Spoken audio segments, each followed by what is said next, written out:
Hi, it's Shane here, the Tasmanian forager. I've come across a really large patch of Agaricus xanthodermus, so I just thought I'd go through the characteristics, and I've also managed to find myself a section arvensis, so we'll compare. First off, I've cut a couple in cross section. Here you can see there's some yellow at the base. I've also scratched them. If I scratch them now, you can see there that there's a tiny bit of yellow. If I scratch it, it's going to be quickly bruising yellow.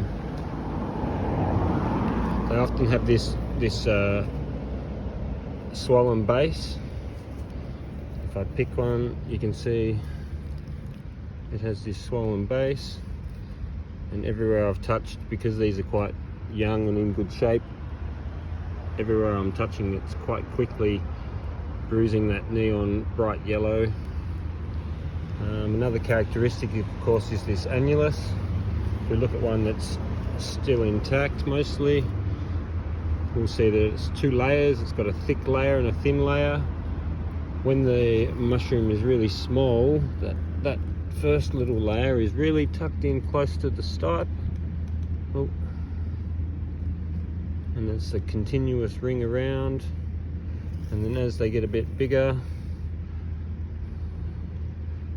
the top layer that's attached to the pileus margin stretches out, leaves that thick little ring around closer to the stipe, and then as it starts to break, this one's breaking abnormally, but if I look at this one, maybe, oh, I've pulled him apart. Luckily there's a heap.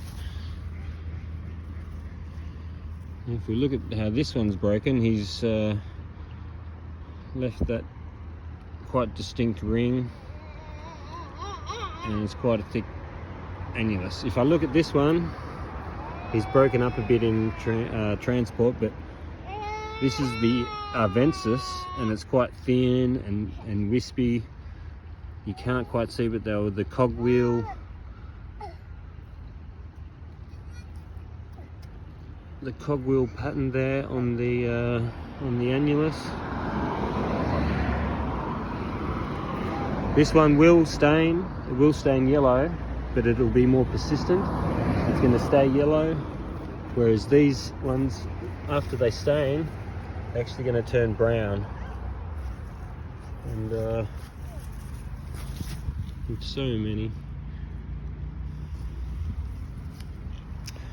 The other factor obviously is smell. We can't tell the smell, but the xanthodermus smell terrible. They have like a chemical type smell, something like bin cleaner or pen ink, whereas the Agaricus arvensis, these have a lovely anise smell or a marzipan, almond smell.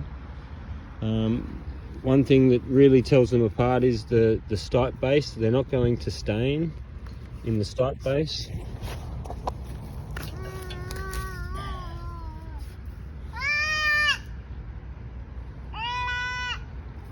But see there at the top, it has started to stain that little bit of yellow. This is another arvensis, and you can see there that the annulus is almost just about gone. I've cut the base there already, there's no yellow. But then you can see that this one's really persistent. Even though it sort of breaks sometimes, and it may look like it's a cogwheel, it may look like a cogwheel pattern, you can sort of, if you really observe the differences, you can see the difference in the texture. So this is sort of flat and it's thick, whereas these ones, they're sort of really, they're actually flocculose, and they'll just sort of fall away really easily. They're not really attached. It's actually more like this layer here with the xanthodermus. But yeah, hopefully this helps people.